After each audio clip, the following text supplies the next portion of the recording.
Please. Thank you. So happy to be in the bubble. Love it. Aren't you all the luckiest people in the world? Oh my God, I envy you. Hi, Amanda. Hi, Oprah. Oh, I can't believe I just said that. So we have been so excited and eagerly anticipating this day. This campus has been buzzing since the announcement was made last week that you'd be coming here. And I Thanks received... for the buzz. I'm so glad to know I still have buzz. So good. I received a lot of support and advice from my friends, and that was really great. And I just wanted to say, I think the best advice I heard was, don't worry, Amanda, if you mess up, Oprah can just interview herself. So if I falter, feel free to ask yourself some questions, and we'll begin. But to get things started, I thought we'd frame today's talk with framing 3 sections with quotes of yours that you shared after wrapping up your 25th season and final season of the Oprah Winfrey Show. And I thought some of these quotes, I mean, you share so much wisdom, but these really spoke to me and thought would be a great way to frame our discussion. Okay. So this first one that I will read for everyone and for you, so you don't have to strain your neck, is you have to know what sparks the light in you so that you, in your own way, can illuminate the world. So I wanted to take this time to talk about your early career and how you discovered your calling. So let's go back to when you were college age.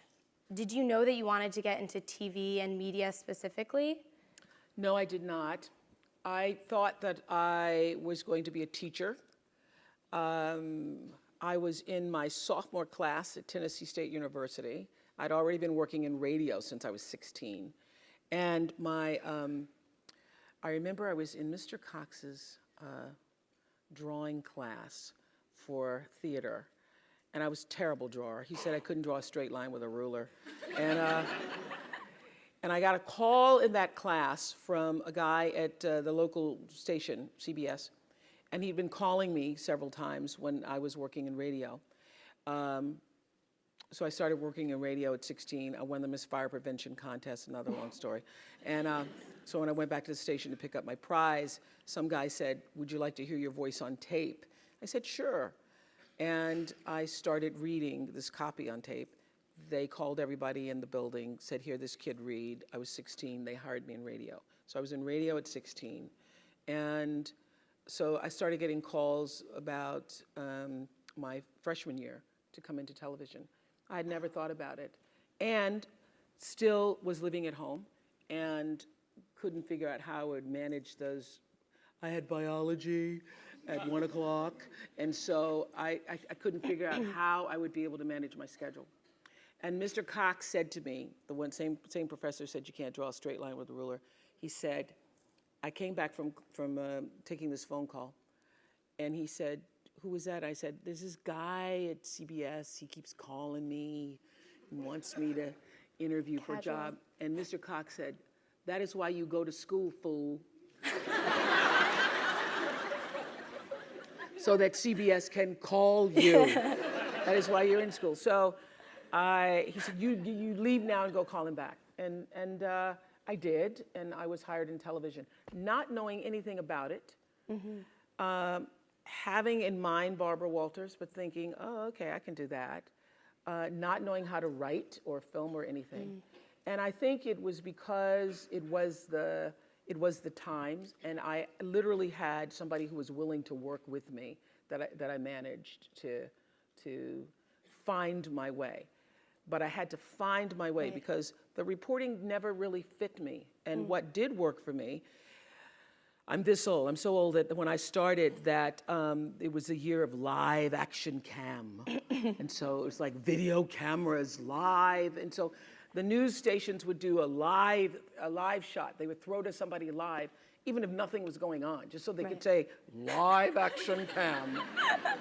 And what I found is I wasn't so good at the writing part, but if I was just standing up and talking about what had just happened, it was really good.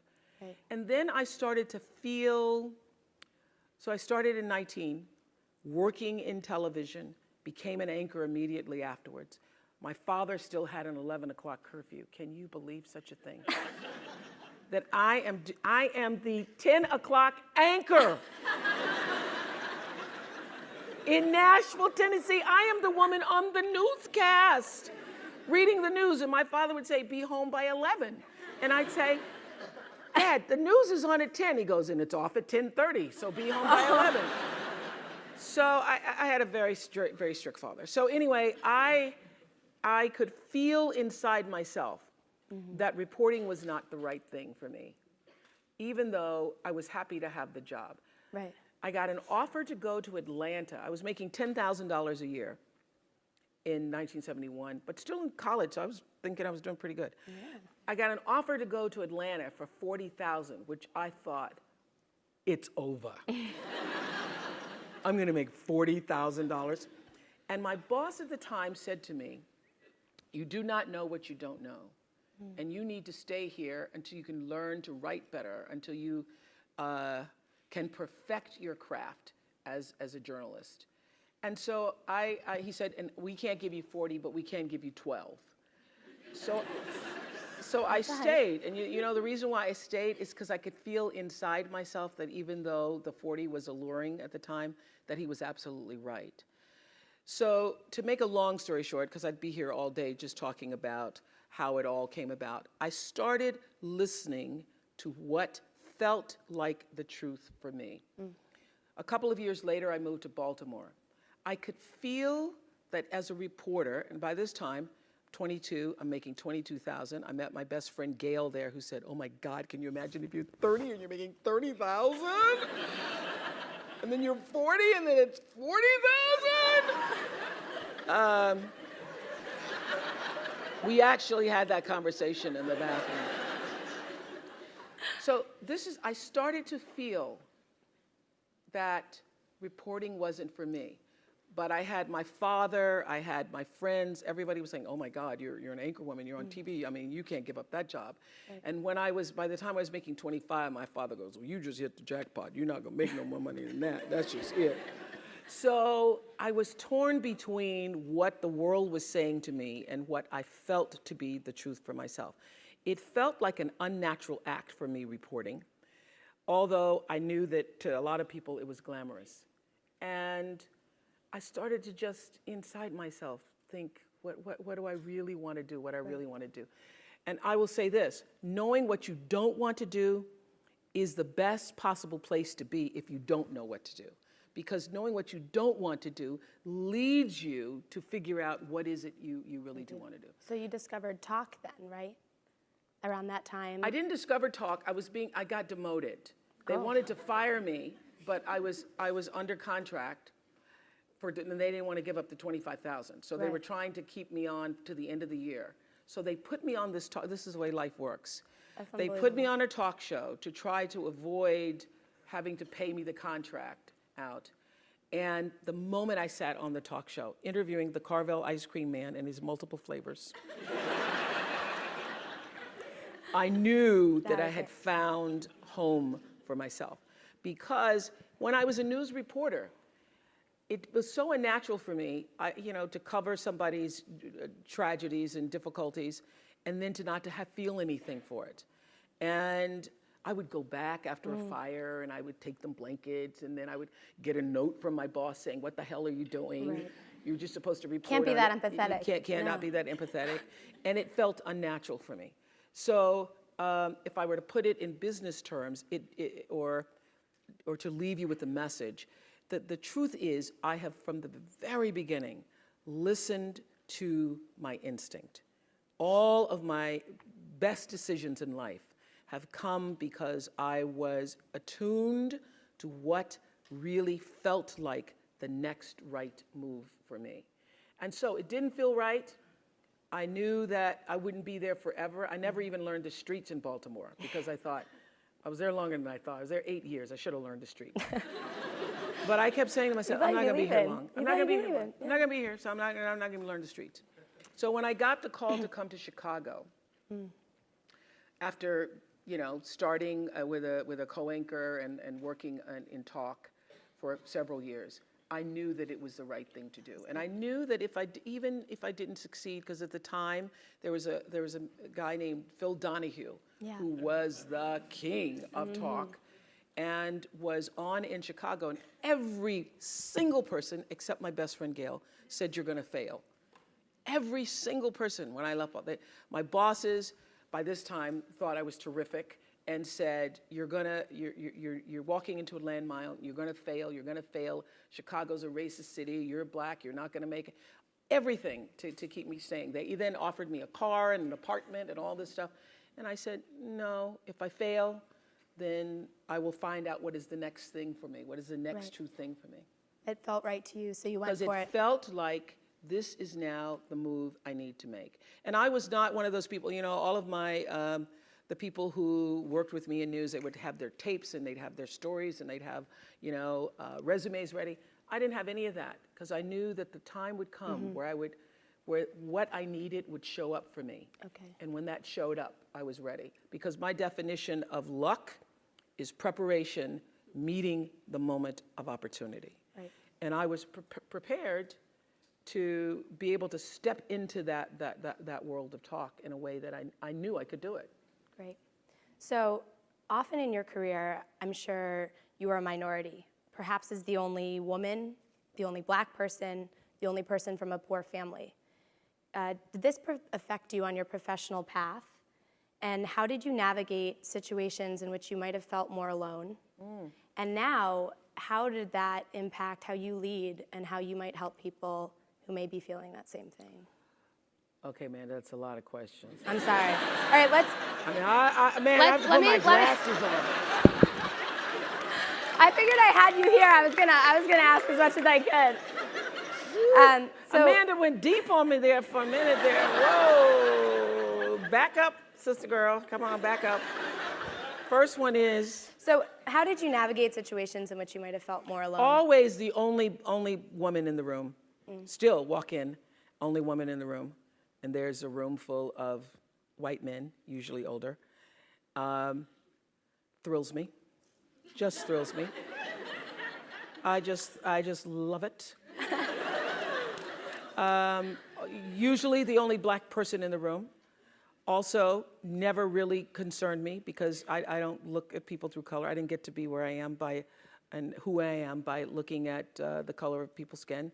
I really, literally took Martin Luther King at his word and understand that the content of a person's character and refuse to let anybody else do that to me. So I love it, just love it.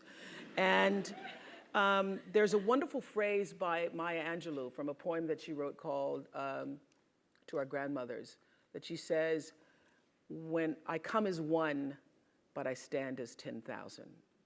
So when I walk into a room, and particularly before I have something really challenging to do, or I'm going to be in a circumstance where I feel I'm going to be, up against some difficulties, I will literally sit and I will call on that 10,000. I will call on the ancestors. I will call on those people who've come before me. I will call on the women who forged a path that I might be able to sit in the room with all of those white men and love it so much. I call on that because I know that my being where I am, and first of all, being who I am and where I am, didn't come just out of myself, that I come from a heritage. And so I own that, and I step into that room, not just as myself, but I bring all of that energy with me.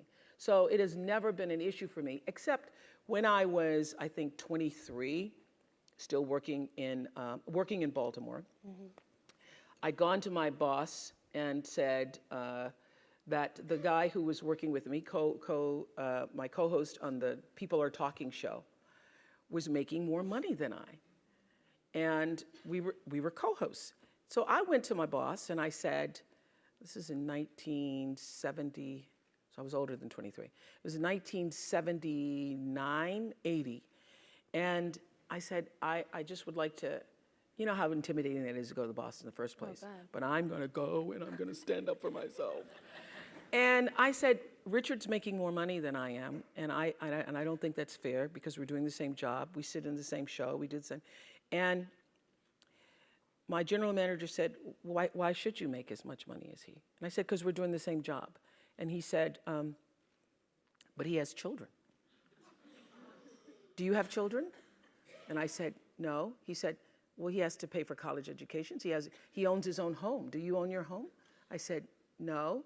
He said, he has a mortgage to pay. He has insurance. Do you have that? No. So tell me, why do you need the same amount of money? And I said, thank you for your time. And I left. I left.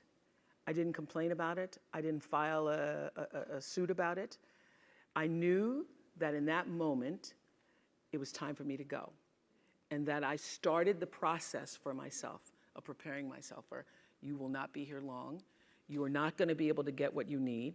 I had a boss at the time who was African American and had just been, for the first time, made an assistant news director and was drunk with power, and felt it I think he woke up in the morning thinking of things he could do to harass me.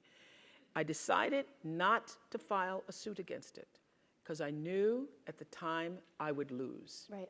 That no good would come of it, that I would be blackballed in television, that it would turn into a major thing.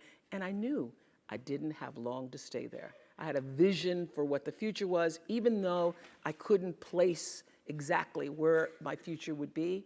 I knew who held the future, because I am really guided by a force that's bigger than myself. I know that my being here on the planet is not just of my own making. So you use that as momentum to just leave, cut your losses, and go? No, I filed it away. I go, yeah. There will come a time. It's gonna come back. Yeah, you were right. I think you were right. I will be sitting in the same room, and it happened, like in the late 90s, I had the Oprah show, and I ran into that guy. Lord Jesus, thank you. Oh my God. Oh, one of the sweetest moments I've ever had. Oh, go ahead. Okay. Here we go. So right now, as we sit here, we're about 5 miles from Facebook and Sheryl Sandberg. And last year, she published the book Lean In, and it has gotten incredible traction. It had some, criticism as well. And I was wondering, if you were to write a book on women in careers, what would your title be? Mine would be, actually, mine wouldn't be lean in. It would be step up and into yourself. Because this is the truth. There is no real doing in the world without being first. For me, being, your presence, your connection to yourself and that which is greater than yourself is far more important than what you do, but also is the thing that fuels what you do. Right. And I know that one of the things that is so important for what happens here at the graduate school is that you have leaders who are self-actualized and understand what your contribution to change the world can be. You can only do that if you know yourself. You can only do that you cannot do it unless you take the time to actually know who you are and why you are here. Now, I happen to know for sure that every human being comes called, and that the calling goes beyond the definition of what your job is. That there is an innate, supreme moment of destiny for everybody. And that's why when I was in Baltimore, I could feel this isn't it. This isn't it. And then in Chicago, after 25 years of success on the show, I started to feel this isn't it. There's something more, something more, something more that's calling me to what is the supreme moment. And everybody has that. And you cannot fulfill it unless you have a level of self-awareness, to be connected to what is the inner voice or the instinct. I call it your emotional GPS system that allows you to make the best decisions for yourself. And every decision that has profited me has come from me listening to that inner voice first. And every time I've gotten into a situation where I was in trouble, it's because I didn't listen to it. I overrode that voice, that instinct with my own head, my own thinking. I tried to rationalize it. I tried to tell myself, but okay, you're gonna make a lot of money. Oh no. And so I sit here, profitable, successful by all the definitions of the world. But what really, really, really resonates deeply with me is that I live a fantastic life. My inner life is really intact.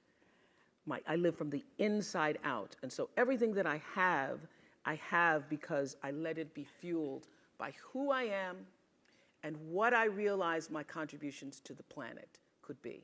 And what my real contribution is, it looks like I was a talk show host.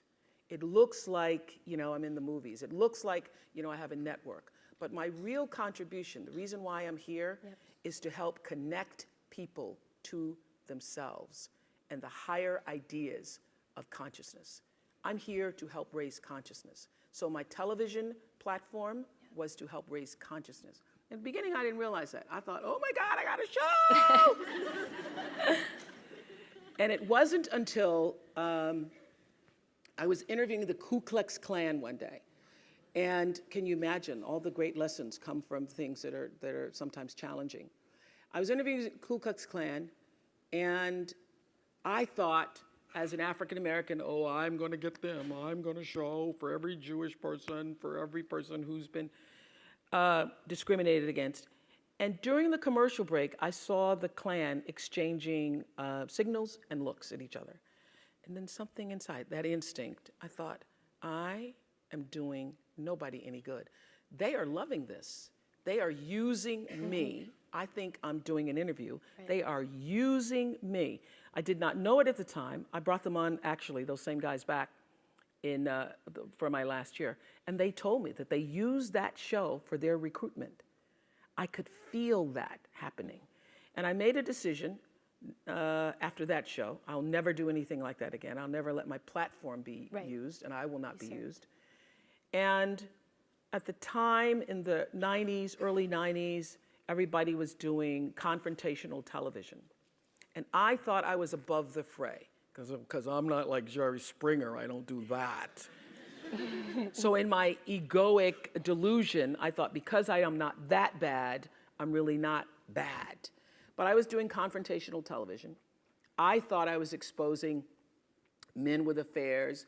We happened to have a guy on who was talking about how he'd had an affair with his wife, and he was crazy enough to come on with his wife and his girlfriend. People ask me, why do people do that? It's because nobody ever asked him. So you say, would you come on with your wife and your girlfriend? He goes, sure. He was thinking. He was thinking. So he comes on with the wife and the girlfriend. This is a life-changing moment for me, the Klan and this moment. The wife is there, he's in the center, and the girlfriend. And he tells his wife, he announces, we were live television at the time, and he announced that to the world and to his wife, that his girlfriend was pregnant. And I did, you see your face, your mouth's open right there. I did exactly that. I went, oh my God. And you could hear the gasp in the audience and the thing. And I literally, really, it still makes my eyes water to think about it. I looked at her face and I felt her humiliation. I felt her shame. I felt it. And I said, never again. I will get out of television if I have to do this. And I went and I had a meeting with the producers because I just had the Klan before, now I got the adulterers here. And some uplifting show, I must say. And I said to the producers, we are going to change. We're going to turn this around. And I'm no longer going to be used by television. I am going to use television. What a concept. I'm going to use television as a force for, I didn't say at the time for good. I said, let's think about what we want to say to the world and how we want to use this as a platform to speak to the world. How do we want to see the world change? How do we want to impact the world? And then let all of our shows really be focused and centered around that. I then said to the producers exactly what I said to you backstage. Do not bring me a show unless you have fully thought out what is your intention for doing it. Because if there's a religion or a mantra or law that I live by the third law of motion in physics, which is Stanford, which is for every action there's an equal and opposite reaction. That is my religion. I know that what I'm thinking and therefore going to act on is going to come back to me in a circular motion, just like gravity, like what goes up comes down. And so what also propels the action is the intention. So I don't do anything without being fully clear about why I intend to do it, because the intention is going to determine the reaction, the result, or the consequence in every circumstance. I don't care what it is. So I said to my producers, come to me with your intention at whatever it is, whatever shows you're proposing, whatever ideas you're proposing. And then I will decide based upon the intention, do I really want to do that? Is this how we want to use this platform? And that really is the secret to why we were #1 all those years, is because it was an intention-fueled, intention-based, coming out of purposeful programming. Yep. Yeah, that's what it was. Great. And that's a perfect segue to go to our second section, which I read this quote and it just struck me as so true, and I wanted to delve into it. I've talked to nearly 30,000 people on this show, and all 30,000 had one thing in common. They all wanted validation. I will tell you that every single person you will ever meet shares that common desire. So, Oprah, you are a true Renaissance woman. You know, you have your own network. You had this amazingly successful show for 25 years. You've been in movies. You are one of the most important philanthropists of our time. So, what are the qualities? I love hanging around you. What else should I say? I'm just taking it all in. Really. I love it too. No, so you know, the part I love the most is Renaissance woman. As you said that, I went, what does that really mean? But I don't know, but I like it. I was a history major, so it seemed like a natural. I'm a Renaissance woman. Who knew? Okay, go ahead. Good, I'm glad you like it. What are the qualities of your leadership that make you successful at such diverse pursuits? And what works in one area that maybe doesn't work in another? Well, I tell you, it works in all areas because my life is fueled by my being. Yep. And the being fuels the doing. So I come from a centered place. I come from a focused place. I come from compassion. It's just my nature. I come from a willingness to understand and to be understood. Right. And I come from wanting to connect. I mean, the secret of that show for 25 years is that people could see themselves in me. All over the world, they could see themselves in me. And even as I became more and more financially successful, which was a big surprise to me, I was like, oh my God, this is so exciting. You mean you got more than that 30,000? I got more than 30,000 by the time I was 30. But what I realized is through the whole process, because I'm grounded in my own self, that although I could have more shoes, my feet stayed on the ground, although I was wearing better shoes. These are kind of cute today, too. So I could keep my feet on the ground, even though I could get more shoes. And I could understand that it really was because I was grounded. I've done was doing and continue to this day to do the consciousness work. I work at staying awake. And being awakened is just another word for spirituality, but spirituality throws people off and they think you mean religion. When I was hiring people for my company for looking for presidents, when people would come in, I'd say, tell me, what is your spiritual practice? And literally would throw, people would go, well, I'm not religious. Or I said, I didn't ask you about your religion. I asked you what's your spiritual practice. What do you do to take care of yourself? What do you do to keep yourself centered? What do you do to the, and one woman started crying, that's not the person. So that's a sign. That's a sign. So to answer your question, Yeah. everything is fueled that comes from me really wanting to be a better person on earth. And this is what I know to be true. The reason why the show worked is because I understood that that audience, my viewers, the people who watched us every day and would come and just like you all did, get tickets, and they would come with their family. You all just came across campus, but that's good too. But people would come from all over the world just to be there with their aunts and their mothers, and they'd come with their cousins, and there'd be a few men in there going, what the hell? How did I do this? Or saying, well, I went to Oprah with you. I went to Oprah. And I'll at least get me clear for 3 or 4 weeks. I went to Oprah with you. I had such regard for that. And I just had a conversation with John Mackey, who runs Whole Foods, Yeah. and has written this fabulous book. You should get it, called Conscious Capitalism. And he was talking about how the investment in the stakeholders, the people who you are serving, that connection between the people who you're trying to serve and sell to, is equally as important as the people who you're buying from, Right. equally as important as the people who are, supporting you financially, as your stockholders if you are, a public company. So I always understood that there really was no difference between me and the audience. At times I might have had better shoes, but at the core of what really matters, that we are the same. And you know how I know that? Because all of us are seeking the same thing. You're here at this fabulous school, and we'll go out into the world and each pursue based upon what you believe your talents are, what your skills are, maybe your gifts are, but you're seeking the same thing. Everybody wants to fulfill the highest, truest expression of yourself as a human being. That's what you're looking for. The highest, truest expression of yourself as a human being.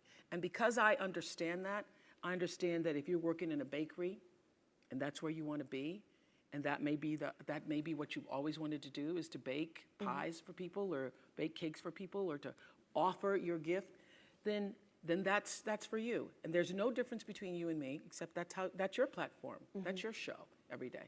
So my understanding of that has allowed me to Reach everyone. To reach everyone. And there's no way that you wouldn't, because that's what I truly feel. And when I sit down to talk to somebody, whether I'm talking to a murderer, I sat down, I interviewed a guy who'd killed his twin daughters. I've interviewed child molesters, trying to figure out what it is they do and why they do it. Yeah. Obviously, lots of people who've been victimized through molestation. Presidents, politicians, Beyonce herself. Beyonce. At the end of every interview, the murderer to Beyonce, the question everybody asks that you mentioned is, was that okay? How was that? Everybody says that. And I now just wait for it. Yeah. Was that okay? Was that okay? And when I finish, I'll say to you, was that okay? I'm going to ask you too. Okay. You're very okay. You're doing very Oh, okay. Very okay. Very okay. So what I started to feel, sense, is that there's a common thread that runs through every interview. It doesn't matter what it is or what it is about. Everybody wants to know. And this is the truth. All of your arguments are really about the same thing. It's about, did you hear me? Did you see me?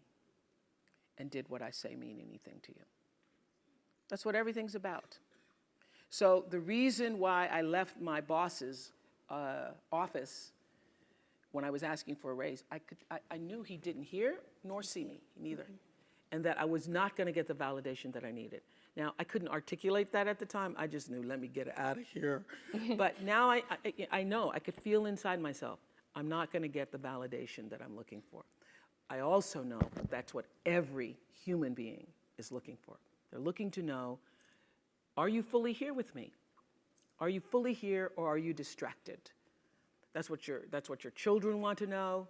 That's what your the people you work for want to know. That's what you want to know, is did you hear me? And every argument isn't about whatever it is you think you're arguing about. It's really about, but can you hear me? And many people have even said it. Have you not said it?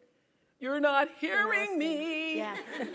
You're not hearing me. So having that understanding, and I would have to say that the show, one of the reasons why I live such a fantastic life is because I pay attention. I pay attention to my life. And your life is your greatest teacher.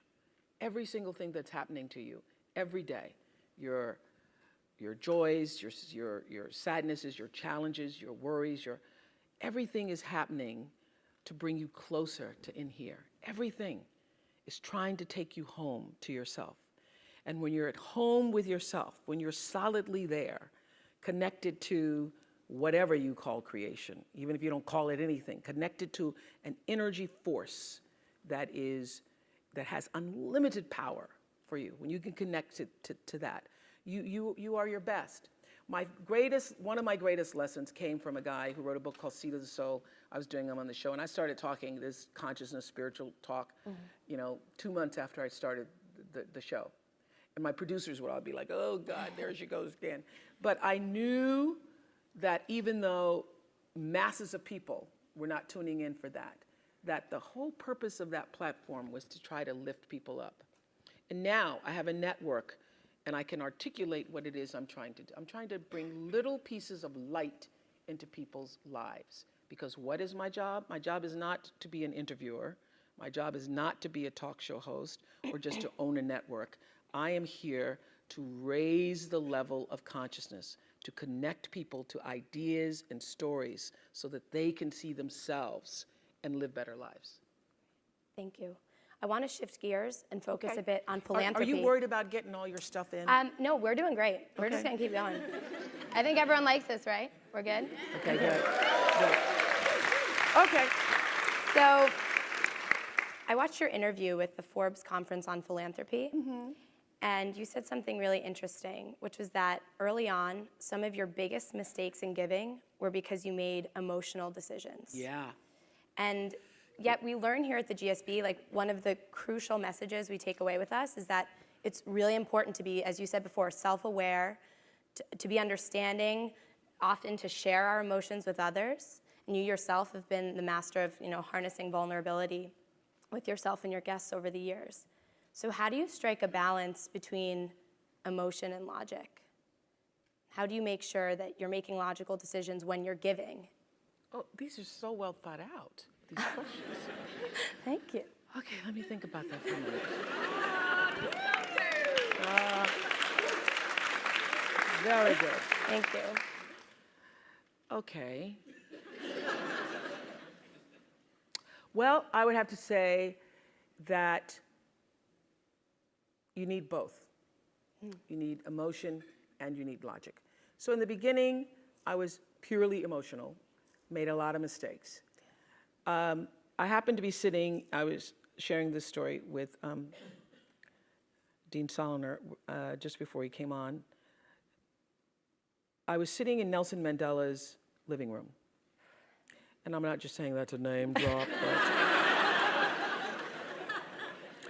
I was actually sitting there. You stayed with him, right? I stayed with him for 10 days. And as I said to the dean and Lisa, I literally could have written a book called 29 Meals, because I had 29 meals with him at that particular time. I wished I had. Yeah, you should. I should have. You should. You should do it now. I didn't record it, so something I think, was that the second meal or the 12th meal? Anyway, so I was sitting in Nelson, sitting with Madiba, and we were talking about how do you really make an impact in the world?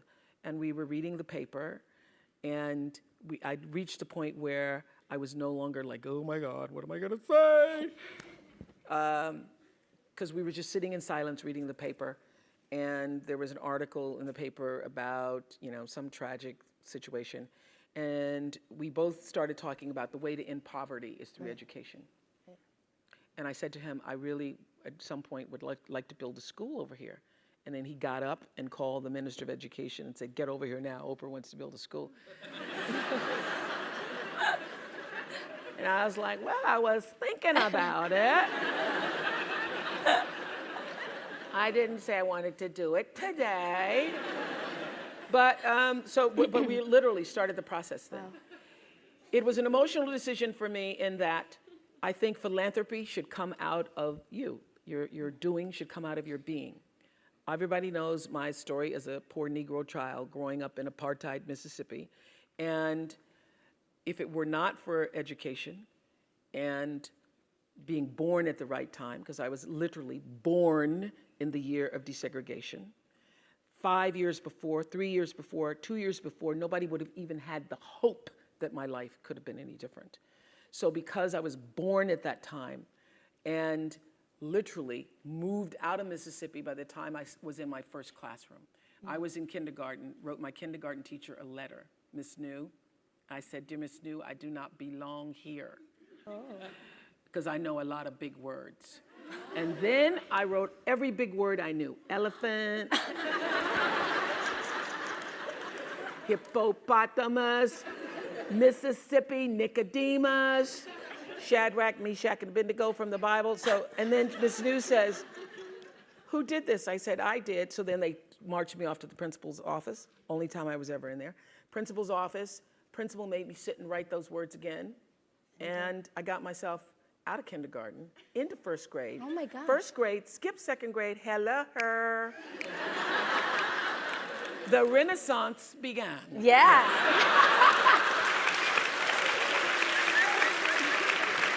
Yeah. Yeah. Yeah. You've always had this conviction. It seems like you've always known who you are, No, even if you were well, I knew I it. didn't belong there You with knew those that. kids. In kindergarten, you're sitting there. That's what I'm talking about. Listen to your instincts. You look around and you say, these kids, they are playing with some blocks. You're like, I don't do that. And I know Nicodemus. I do not think I belong in here. I do not belong in here. So my point is, education really opened the door, as we all know. I'm not going to give you the education speech. How do you change a person's life? I had, prior to starting my school in South Africa, I had this big idea that I was going to, that I was going to take all 100 families out of the projects of Green, and I was going to give them a new life, and I was going to buy them homes and stuff. And that did not work. Yeah. It failed miserably. I had a Big Sister program that I started, failed miserably. So I realized that for me, first of all, I realized you don't change, as you all are recognizing through the SEED program, you first have to change the way a person thinks and sees themselves. So you've got to create a sense of aspiration, a sense of hopefulness, so a person can begin to even have a vision for a better life. And if you can't connect to that, then you lose. You lose and they lose. And it's just money after money after money. So for me, it's using my philanthropy to do what I have found to be enormously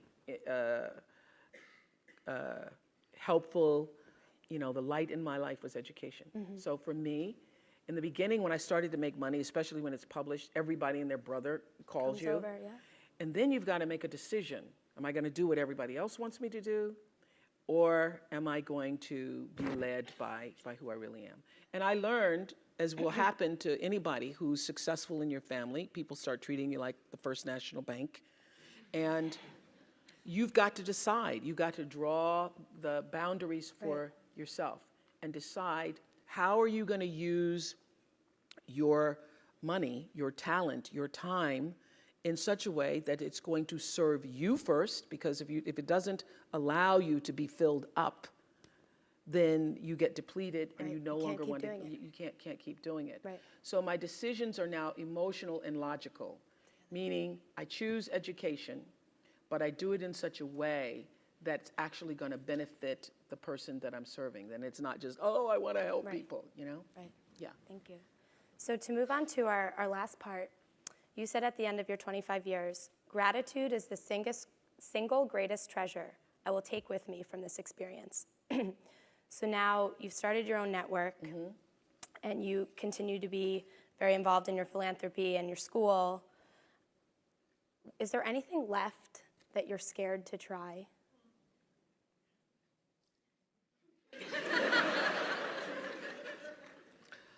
Whoa, Amanda.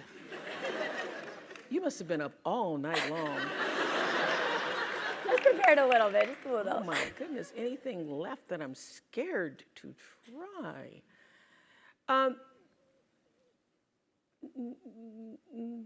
No. No, and I'm just trying to think of well, is there something that I hadn't thought Well, of? because there's not much you haven't done. So. Well, but I stay in my lane. Yeah. I know what my lane is. I know what my lane is. I know that my real calling is what I said earlier. Yep. It's not, I know what it looks like to the rest of the world. Oh, there's a talk show, but I really know what I'm here to do, which is the number one thing I would say to you. First, let me answer your question. So no, there's nothing I'm not scared to try. I have hit my stride, but I haven't done what I ultimately came to do. There still is a supreme moment of destiny that awaits me. And I also knew that during the Oprah show. I've kept a journal since I was 15 years old. Oh, it's so pitiful when you go back and see how pathetic you were as a person sometimes. But I always knew, even during that show, that we live in a fame culture. We live in a fame-centered world, you know? Had this literally been during the Renaissance, people would have valued different things. If we'd been during the Transcendentalist period, people valued different things. But in our culture, we value fame. So I always understood that was the basis for me being known in the world, because people wouldn't be able to hear you unless you came with some swag or swagger, you know? And I also understood that was just the foundation to be heard, but that there was a lot more to be said. So for me, owning a network or being a part of a network is about continuing to use that platform to raise the consciousness. I do a show on Sundays, which you can stream live, called Super Soul Sunday, where I literally talk to thought leaders from around the world and ask the questions. Not as good as you, I'm gonna consult with you. Ask the questions in life that really matter, to get people thinking about what really matters in their lives. And the responses that I get from people just regarding that show let me know that I'm on the right track, I'm moving in the right direction. And so I'm not afraid, because I know that all of us have limited time here. But the real question is, who are you and what do you want to do with it? And how are you going to use who you are? My favorite line from Seed of the Soul is, when the personality comes to serve the energy of your soul, that is authentic empowerment. So as graduates of this great school, to take what you've learned here, to take what is a part of your nature and what you've developed as skills and what really feeds your passion, to take that and to align that with the deeper potential and possibility of your soul's coming. When you align your personality with what your soul came to, and everybody has it, align your personality with your purpose, and nobody can touch you. And you wake up every day and you are fired up. You're just like, oh my God, another day. It's so great. Because everybody has a purpose. So your whole thing is to figure out what that is. Your real job is to figure out why you're really here, and then get about the business of doing that. That's it. So we all know now what we have to do, right? When we leave? Yeah. So Oprah, thank you so much. Are we gonna take some questions? Yeah, so that's what I wanted to say. I'd love And everybody to has open a it up. class at 1:15, right? Okay, I'll get you out of here. They told me hard out, 1 o'clock. But so I think do we have a first question from Twitter coming forward? Thank you all for tweeting throughout the session.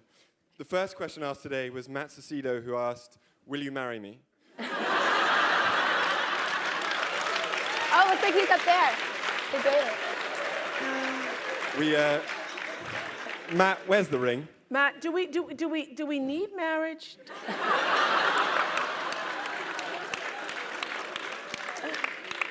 Oh my God, that's going to be such a prenup between us, I gotta say.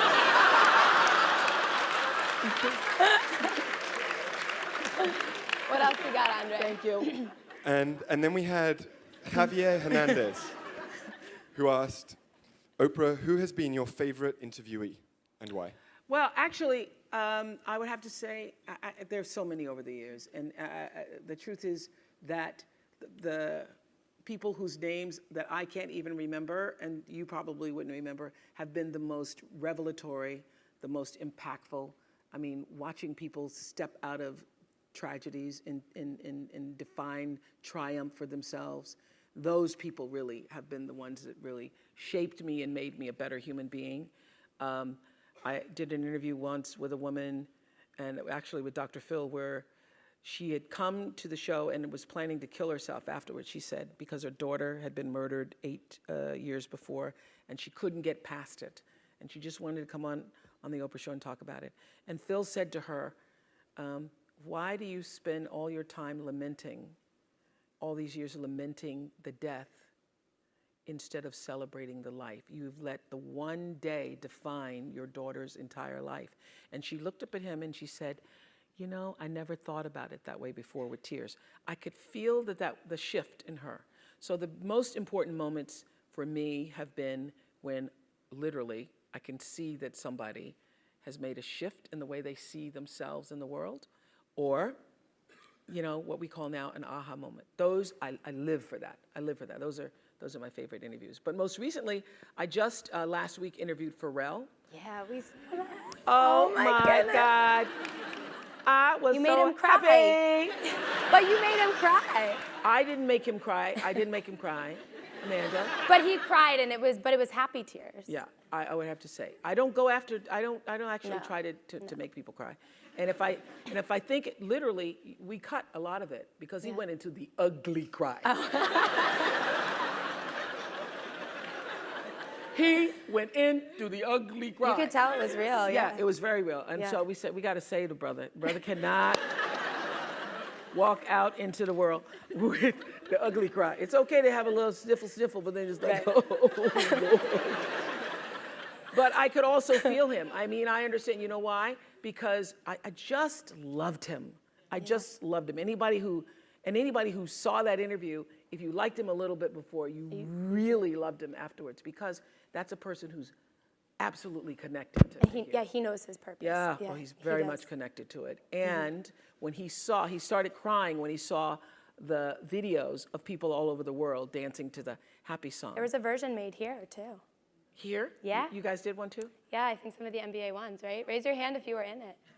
Yeah. Didn't it make you happy to do it? Yeah.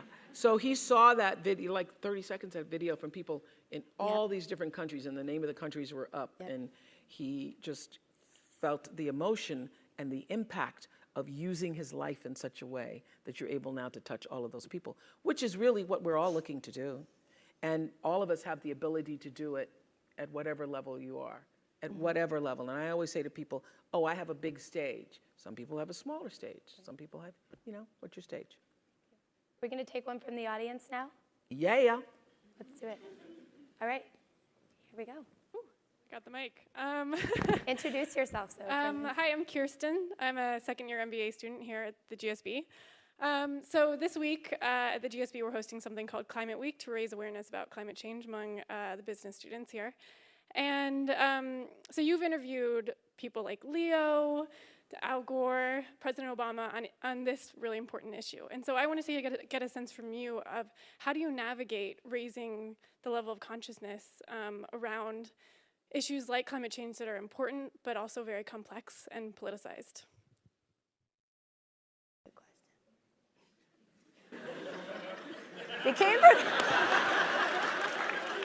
Became prepared today, huh? Wow. I do not know the answer to that question. I do not know. If I knew that, I would have like made it a club, and we would have. I would have had everybody come join my environmental club. No, I don't know. That is such a complex, beautiful question. And the fact that you were even asking it or engaged in the process of trying to figure out the answer thrills me, because that's what would happen here at Stanford. So, but I really do not have an answer to that question. Wow. Thank you. Thank you. Do we have time for one more? You have to, because you can't end on a question I couldn't answer. No. Here we go. I came here to get stumped, yeah. Hi, Oprah. My name is Melissa, and I wanted to know, how do you think about balancing selflessness with selfishness? Selflessness. With selfishness. Why are you asking me that question? It's kind of the tension between putting yourself first and also taking care of others. Okay. Well, I would say this. There is no, you have no, everybody's heard the whole oxygen mask thing. The truth is, you don't have anything to give that you don't have. So you have to keep your own self full. That's your job. You know, one of my daughters is here today from Oprah WInfrey Leadership Academy. Stand up today so everybody can see you.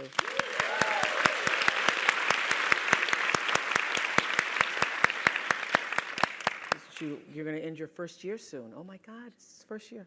I say to my girls all of the time that your real work is to figure out where your power base is and to work on the alignment of your personality, your gifts that you have to give, with the real reason why you're here. That's the number one thing you have to do, is to work on yourself and to fill yourself up and keep your cup full. Keep yourself full. Now, I used to be afraid of that. I used to be afraid, particularly from people who say, oh, she's so full of herself. She's so full of herself. And now I embrace it. I consider it a compliment that I am full of myself. Because you only when you're full, I'm overflowing, my cup runneth over. I have so much to offer and so much to give. And I am not afraid of honoring myself. You know, it's miraculous when you think about it. First of all, for me, my father and mother never married. They had sex one time underneath an oak tree because she was wearing a poodle skirt in 1953. And my dad, to this day, says, I want to know what's under that skirt. That's what I want to know.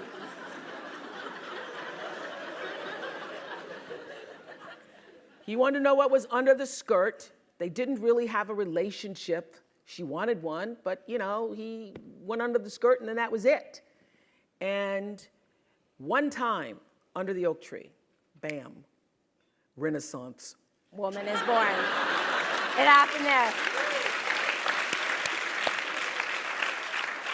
That's why I know my life is bigger than that. My life has to be bigger, as yours is, bigger than a poodle skirt.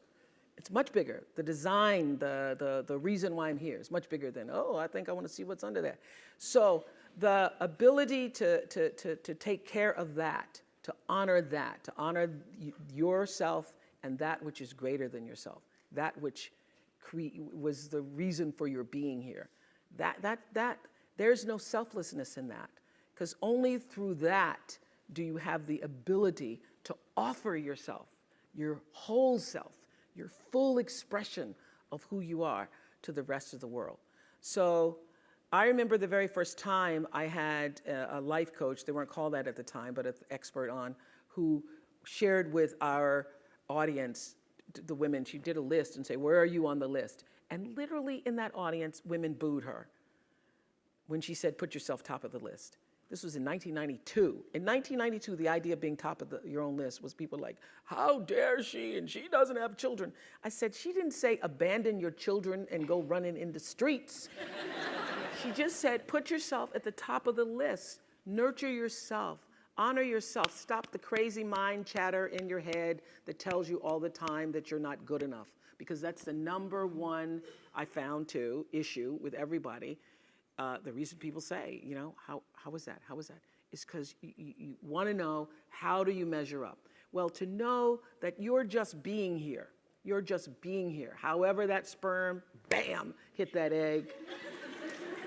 However that occurred for you, that your being here is such a miraculous thing, and that your real job is to honor that, And the sooner you figure that out, oh, wow, I'm one of the lucky ones.